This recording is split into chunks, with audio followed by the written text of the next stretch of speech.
The things of India, सोच नए भारत की।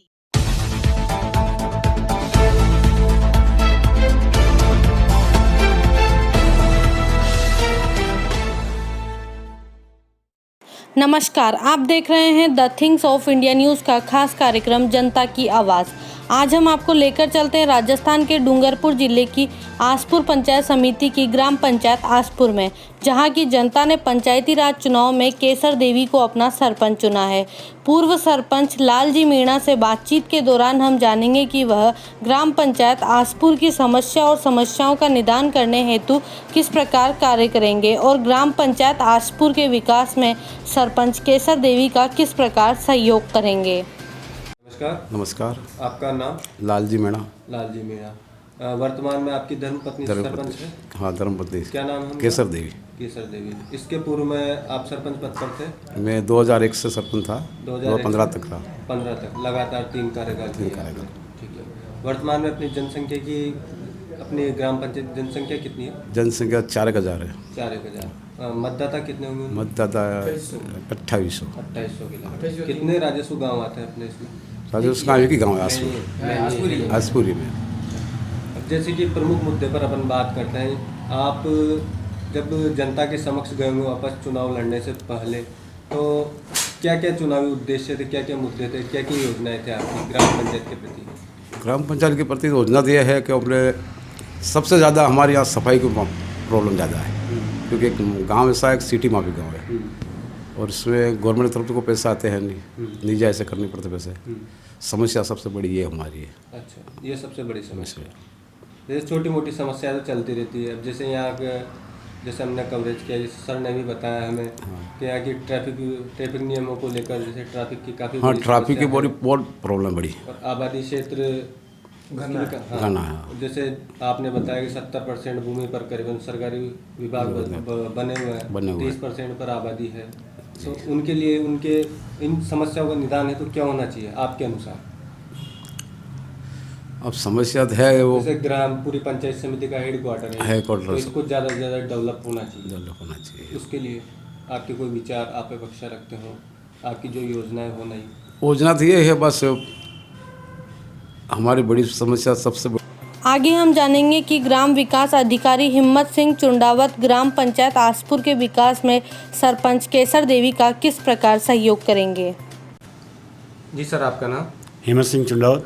वर्तमान में कौन से पद पर सर आप? वर्तमान में मैं ग्राम पंचायत आसपुर में ग्राम विकास अधिकारी के पद पे कार्यरत हूँ। अच्छा, जैसे कि हमने यहाँ का जो सर्वे कर रहे हैं अपन, तो उसके अनुसार यहाँ की प्रमुख समस्या निकली है। समस्या जैसे कचरे का निस्तारण वगैरह, जो गंदगी है, उनके बारे में सर आपके विचार? उसको अभी क्या है कि इसमें आबादी ज़्यादा है आसपुर क्षेत्र में, और इसके क्षेत्रफल बहुत छोटा है।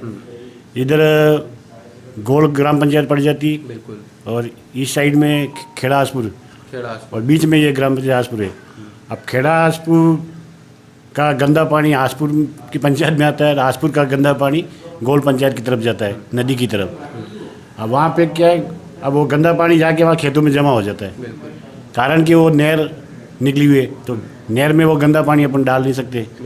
तो इसके बारे में शासन सचिव साहब भी मौके पे पधारे थे, सोमनाथ जी करके थे, तो उन्होंने भी कहा कि इसकी रिसाइकलिंग के लिए इतना, क्योंकि वो हाँ तो बहुत महंगा पड़ता है।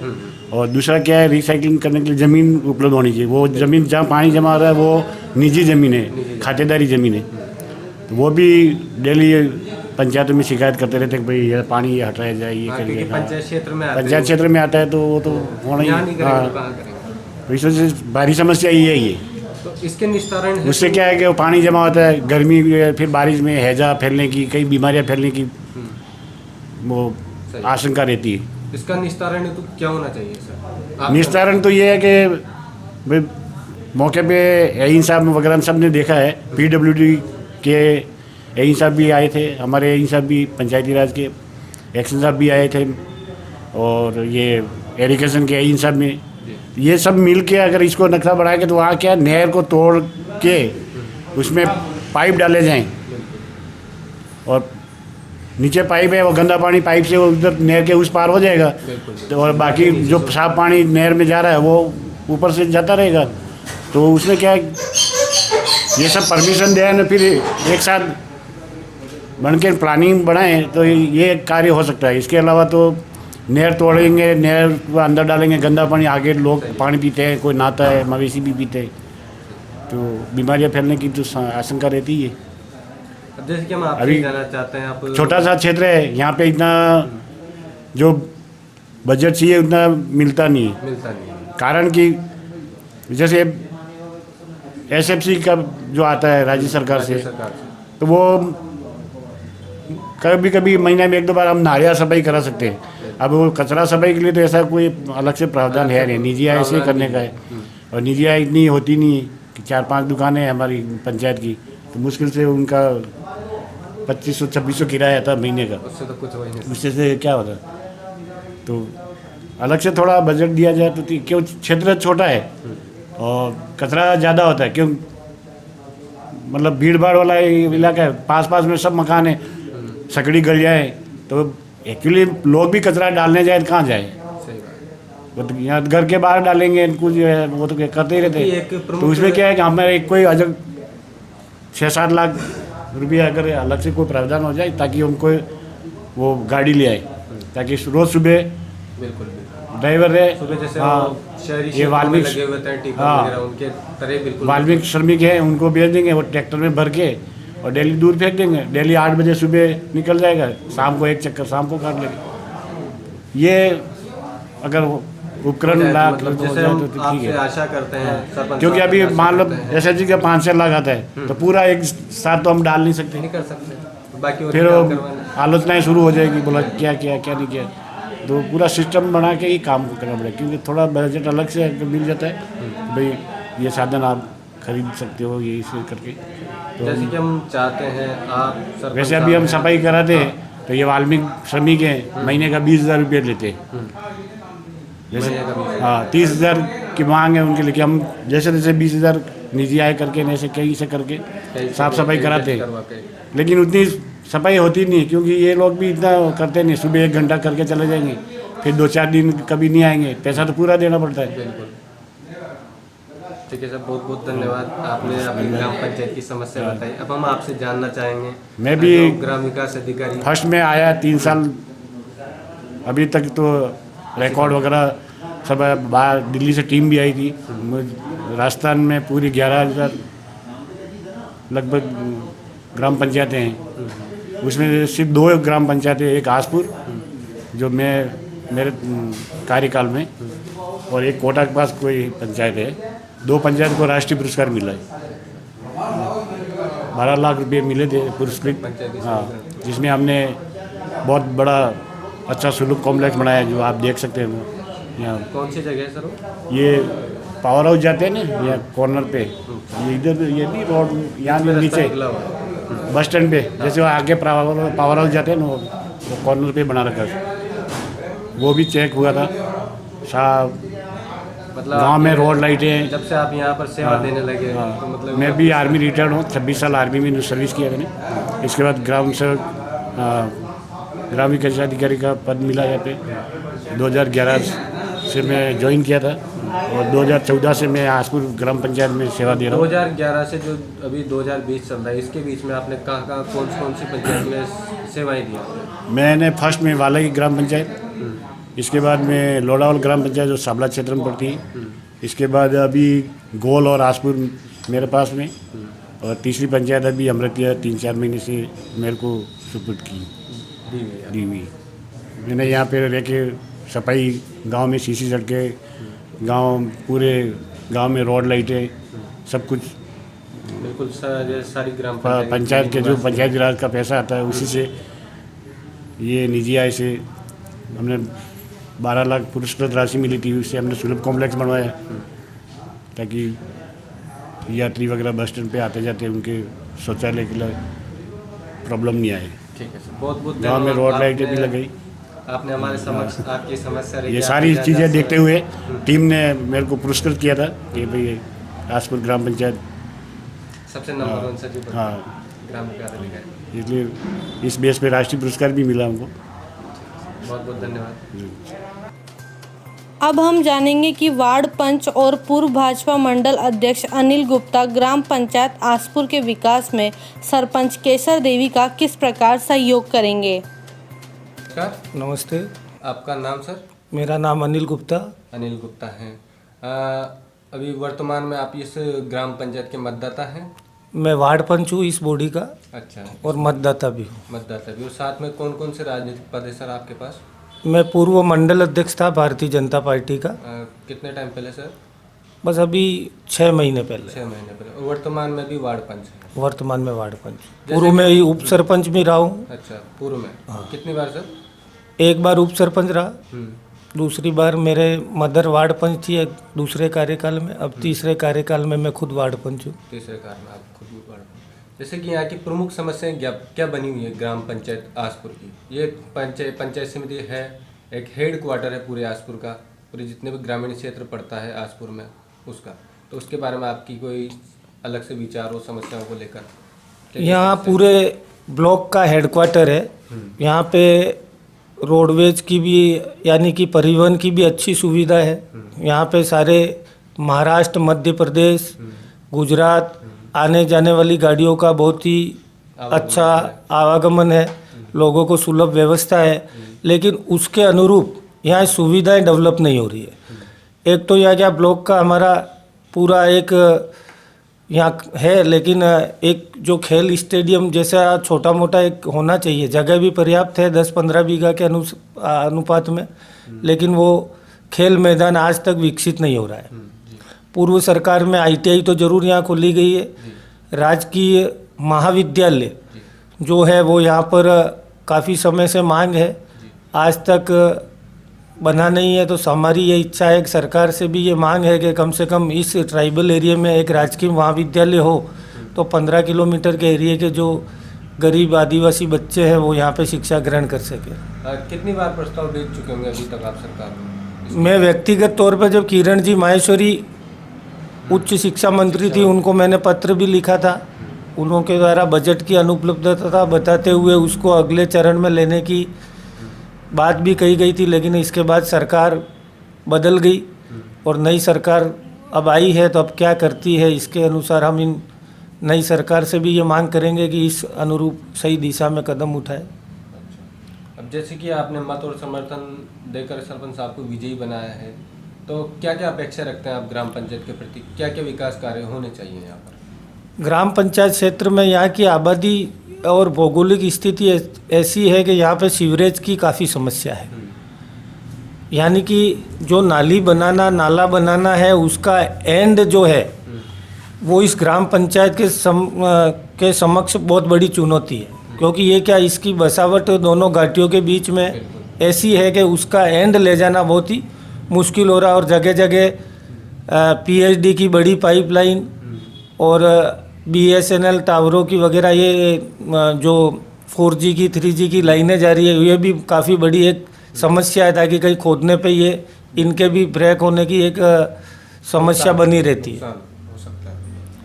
अच्छा, इनके अलावा क्या क्या अपेक्षा रखते हैं सर आप? इनके अलावा तो यही अपेक्षा है कि हमारे यहाँ साफ सफाई की बहुत बड़ी चुनौती है। लोग धरातल पर ये चाहते हैं कि नियमित रूप से सफाई होए, और ग्राम पंचायत में ग्रामीण विकास विभाग द्वारा ऐसी कोई गाइडलाइन नहीं है और ऐसा कोई बजट उपलब्ध नहीं कराया जाता है ग्राम पंचायतों को कि नियमित सफाई आप करा सको। तो मेरी सरकार से ये मांग है, या तो रोजगार गारंटी में इसकी व्यवस्था की जाए, या सफाई के लिए अलग से ऐसी ग्राम पंचायतें जो हैं जो कस्बों का रूप ले चुकी है उनका चिन्हीकरण कर उन्हें बजट की उपलब्धता अलग से कराई जाए, कि ताकि नियमित साफ सफाई ऐसी ग्राम पंचायतों में हो सके। जैसे कि रोजाना जैसे सुबह सुबह टीपर जाएं, घर घर कचरा संग्रहण की व्यवस्था हो, नियमित कर्मचारी हो 2-5 जो नियमित साफ सफाई करें ग्राम पंचायत क्षेत्र में, ताकि ये आने वाले दिनों में हर व्यक्ति के समक्ष एक सफाई एक चुनौती है। बिल्कुल। और ये तो मोदी जी का सबसे बड़ा अभियान, मोदी जी का सबसे बड़ा अभियान है। और इसमें जब आज तक लोग 50% जागरूक तो हुए हैं, लेकिन 100% नहीं हुए। लोग आज भी प्रशासन से ही अपेक्षा करते हैं कि वही काम करे। आज ऐसा नहीं है कि मेरे घर के आगे सफाई मेरे को करनी है, तो लोग इतने अभी ग्रामीण क्षेत्रों में जागरूक नहीं हुए। तो अतः सरकार से हमें ये मांग रखते हैं कि कम से कम ऐसी पंचायतों को चिन्हित करके सफाई के लिए विधिवत रूप से बजट उपलब्ध कराएं ताकि सरपंचों को, ग्राम पंचायतों को कोई कठिनाई इस क्षेत्र में नहीं आए। अब जैसे कि अपन आते हैं किसानों को लेकर जो समस्याएं होती हैं, तो अपनी ग्राम पंचायत में किसानों की क्या स्थिति बनी हुई है? ग्राम पंचायत में हमारे पास तो भूमि बहुत कम है। हमारी ग्राम पंचायत में तो हमारा तो करीब 150 हेक्टेयर में ही पूरी पंचायत फैली हुई है, जिसमें से 60-70% ज़मीन पे कब्जा तो सरकारी विभागों का है, क्योंकि ब्लॉक हेडक्वार्टर होने से किसी के पास 10 बीघा, किसी के पास 20 बीघा सारे अलॉटमेंट कर रखे हैं। और ग्राम पंचायत क्षेत्र में आबादी सघन है और निजी भूमि खातेदार चुनिंदा लोग ही हैं, लेकिन यहाँ पे मुख्य समस्या है काश्तकारों की सीपेज की। जैसे सोम कमला बांध है, सोम कमलाम्बा बांध प्रमुख समस्या सीपेज की है।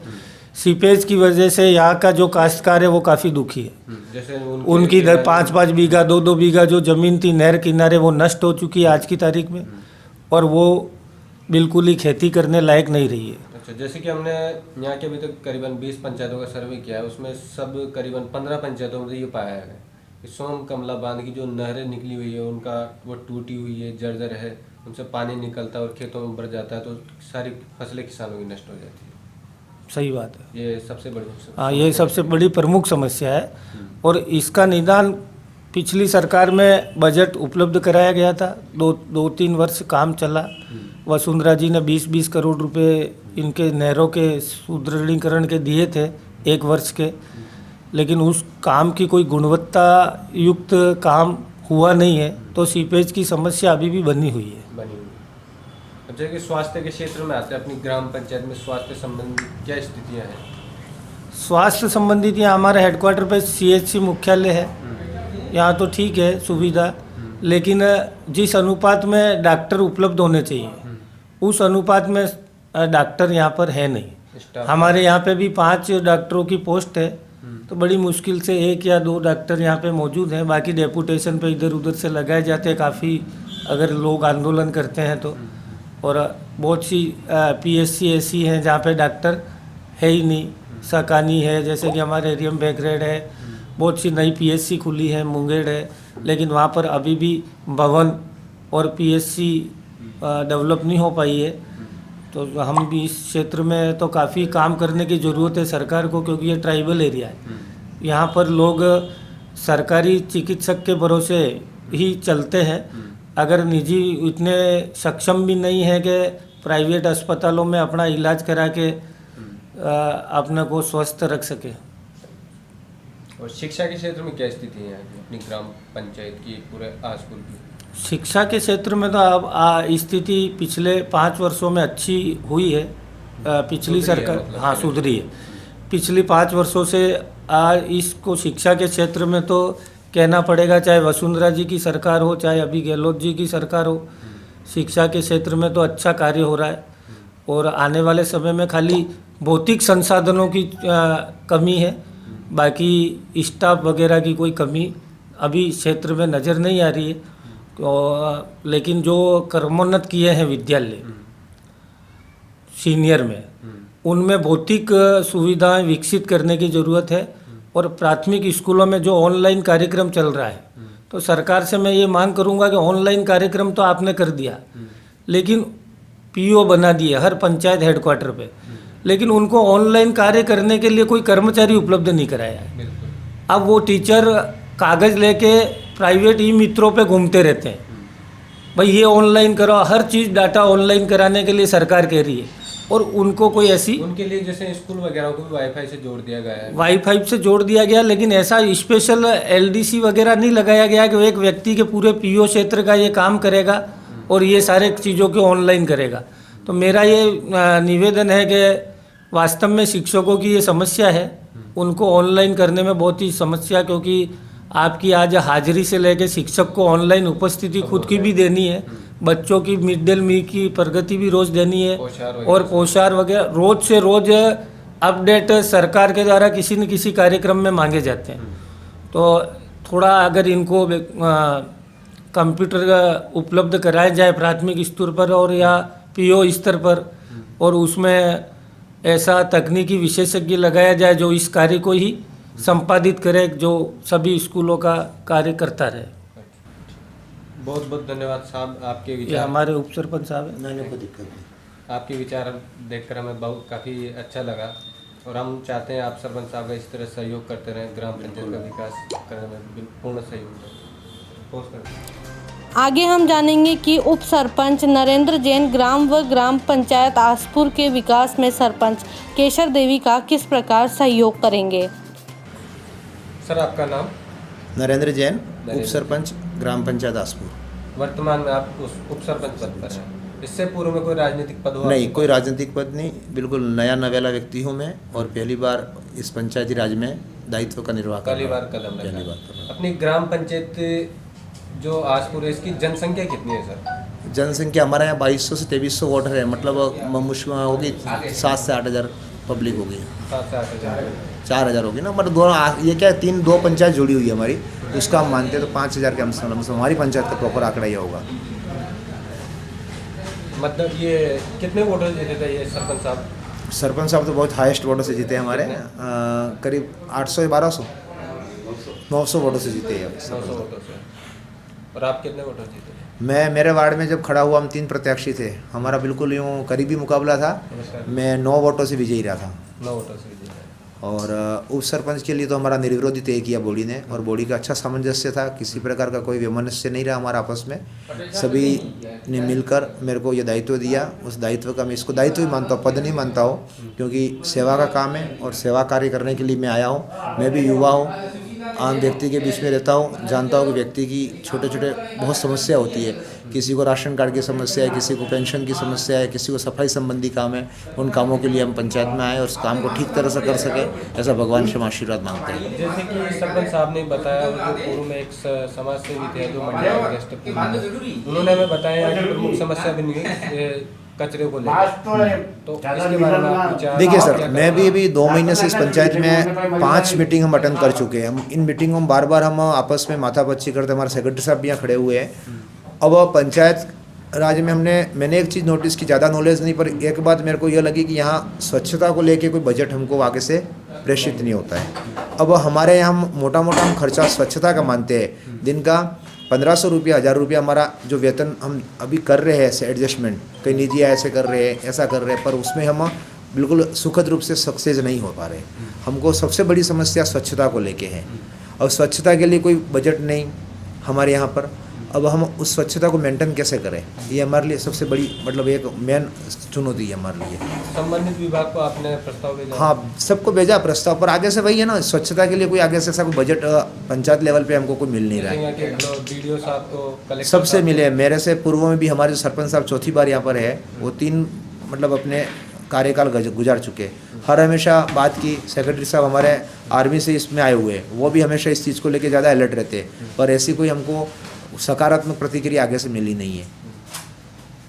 इनके अलावा और मुख्य समस्या बस हमारी स्वच्छता को लेके ही है। बाकी बिजली का बिल है हमारा, हम जिस निजी ऐप से उसको में एडजस्टमेंट कर रहे हैं। हम आपसे भी यही अनुरोध करते हैं, आप सोशल मीडिया, प्रिंट मीडिया, जहाँ पर भी आपका संपर्क है, आप ये बात हमारी राज्य सरकार, केंद्र सरकार तक पहुँचाए कि पंचायती राज में ग्राम पंचायत लेवल पे एक स्वच्छता का हमारा कोई ऐसा बजट या फंड बन जाए, जिससे ग्राम पंचायत कम से कम अपना उस ग्राम पंचायत के क्षेत्र में जो स्वच्छता की समस्या है उसका ठीक तरह से मतलब सॉल्यूशन कर सके। क्योंकि आप स्वयं देख रहे हैं वर्तमान में जो कोरोना वायरस है, वायरस जैसी बीमारियां, ये सब स्वच्छता को लेके ही है। अगर आदमी स्वच्छ है तो सभी प्रकार से काम अपने ठीक तरह से दे सकता है। ये हमसे आपसे हमारा अनुरोध है। ठीक है सर, बहुत बहुत धन्यवाद। Thank you sir.